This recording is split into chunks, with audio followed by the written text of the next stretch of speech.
Just looking at the feet for a second, pretend that's the lead foot of your opponent, that foot. Show the foot position, uh, how you were doing that when you were explaining that to me with the C stub. Now, if I'm like this, I just shoot right in. And you said you want to prefer to be on the outside of his Yeah, rear but foot. if he Rear knows foot. anything, he knows this. He's not going to let you have this all Yeah, the time. he's gonna So you circle. got to work over here some and try to jab up the middle, okay, to get him to readjust. And ideally, as he's sliding over, you could then come in with your lead rear hand. Now, he can do the same stuff to you. He's going to try to do the same stuff Right. to you if he's any good. Ideally, you spend the whole time over here just jabbing the shit out of him. Right. Yeah. Okay, Yeah. but that's probably not going to work. Your two arms on his one arm because At a certain point, he's just going to cut off the ring and he's going to be in your way, Right. and you're going to have to come this way. So for that, you want to use your fade. Okay, so a fade is just a diagonal draw step where I'm stepping back diagonally and I'm dragging this. I've got no weight on this. I'm actually dragging it. I'll do it repeatedly and I'll go into the distance on it, and you can see that I'm actually dragging with my quadricep muscle. That's not a fade, right? That's a fade on my toes. Oh, it's a yes. fade, so Okay, it's so also a fade is going back diagonally. Okay. So if I do it slower, this is a pull. I'm pulling this. I'm stepping back. You're trying to get him to On follow. here. The Okay. reason why I'm staying on a ball of my foot there is so that I can use my quadriceps and my calf muscle to drag this thing. And what's the point of this? I'm pulling back.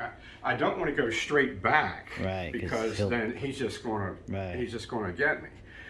So I want to get off diagonally and try to worry his open side. Try to get my jab against his middle, against him right here, and against his rear hand. So I'm trying to get my jab, which would be on my gate over here, so that he's got to do this. He's got to reorient himself.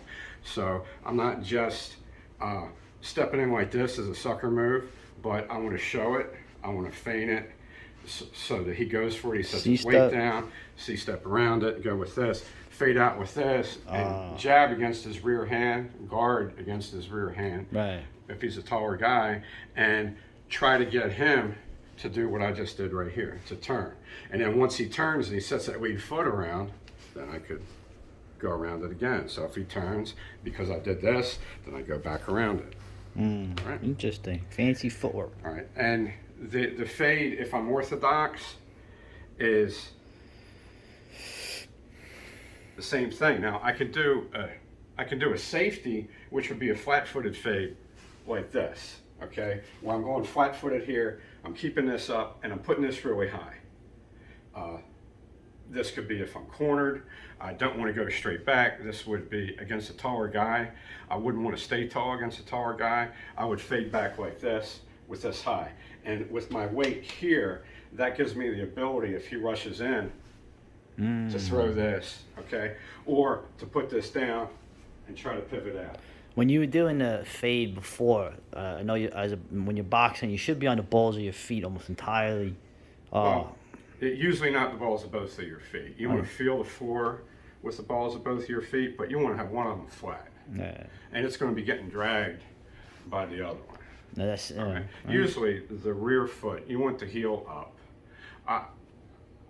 I usually don't keep my heel that high. All right, but you want the heel up so if you get hit, you go back on your heel. If you're already on your rear heel and you get hit, you go over your heel. Okay. All right. Interesting. That's huge. Thank you.